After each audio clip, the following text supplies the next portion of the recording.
Hello everyone, welcome back to my another mini blog. কেমন আছো তোমরা সবাই? আশা করছি সবাই খুব ভালো আছো। আমিও অনেক ভালো আছি। আজকে কোথায় যাচ্ছিলাম বলো তো? গেস করো, পারলে না তো?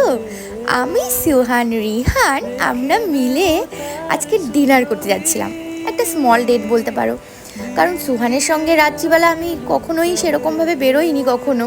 এই ফার্স্ট টাইম বলতে পারো। দুপুরবেলা অনেক বেরিয়েছি, তবে আমার আর সুহানের একটা ফেভারিট জায়গা, যেটা আমরা জাপানেও মানে এরকম একটা জায়গায় আমরা জাপানেই সবসময়ই খেতাম, বাট এটা যখন আমাদের কল্যাণীতে ওপেন হয়ে গেছে বারবিকিউ নেশন, তো এটা যেহেতু কলকাতায় ছিল, তো আমাদের পক্ষে তো কলকাতা যাওয়াটা পসিবল ছিল না। তো যেহেতু এটা কল্যাণীতে ওপেন হয়েছে, এত কাছাকাছি আর যাবো না। আর আমার বাড়ির থেকে তো প্যান্টালুন্স অনেক কাছে, আইটিআই মোড়ে, তো ওখানেই বারবিকিউ নেশন খুলে গেছে। তো আমরা ওখানে গিয়েছিলাম ডিনার করতে।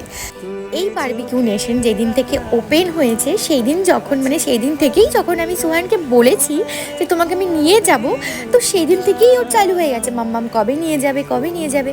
তো আমি ভাবলাম যে আমার দুটো বেবিকেই আমি একসাথে নিয়ে যাব, কারণ সুহান তো খেতে পছন্দ করেই, তার সাথে সাথে রিহান তো দেখতে পছন্দ করে। ও তো আর খেতে পারে না, ও দেখেই মজা নেয়। আর রিহানকে ছেড়ে যেতে আমার একদমই ভালো লাগছিল না, তাই আমি দুজনকে নিয়ে এসেছি। কারণ আমি এখন যেটা মনে করি, আমার অন্যদের থেকে এখন আমার এই দুটো বেবিকে সময় দেওয়াটা খুব ইম্পর্টেন্ট।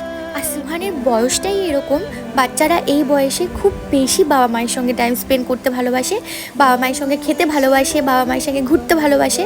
তো আমি ওকে সেই স্পেসটা দিতে চাই না, কারণ ও যাতে কখনোই নিজেকে একা মনে না করে। আমি সবসময় ওর সঙ্গে বন্ধুর মতন থাকতে চাই। আসলে একটা সময় গিয়ে আমি নিজে রিয়েলাইজ করেছি যে আসলে স্বার্থ ছাড়া কেউ তোমার সঙ্গে মিশতে আসবে না। যখন তাদের স্বার্থ শেষ হয়ে যাবে তখন তোমাকে ঠিক ছুঁড়ে ফেলে দেবে। তো তাই যারা তোমার সঙ্গে স্বার্থ ছাড়া মিশবে, মানে একমাত্র তোমার পরিবারের লোকজন, একমাত্র তোমার সন্তান, তোমার স্বামী, যারা তোমার সঙ্গে বিনা স্বার্থে থাকবে তাদের পাশে থাকার চেষ্টা করো।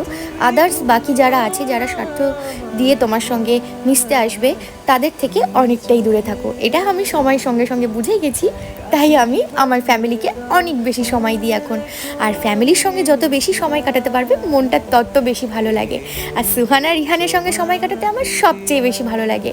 আর এই কারণেই আমার হাজব্যান্ড আমাকে যেই টাইমে ফোন করে ওই টাইমে আমি কোনো কাজ করি না, ওই সময়টা শুধুমাত্রই ওর জন্য। যখন আমি জাপানে ছিলাম তখন আমি, আমার হাজব্যান্ড আর সুহান তখন অনেক ছোট্ট, আমরা তিনজনে মিলে অনেকটা টাইম স্পেন্ড করতাম একসঙ্গে আর এরকম খেতাম।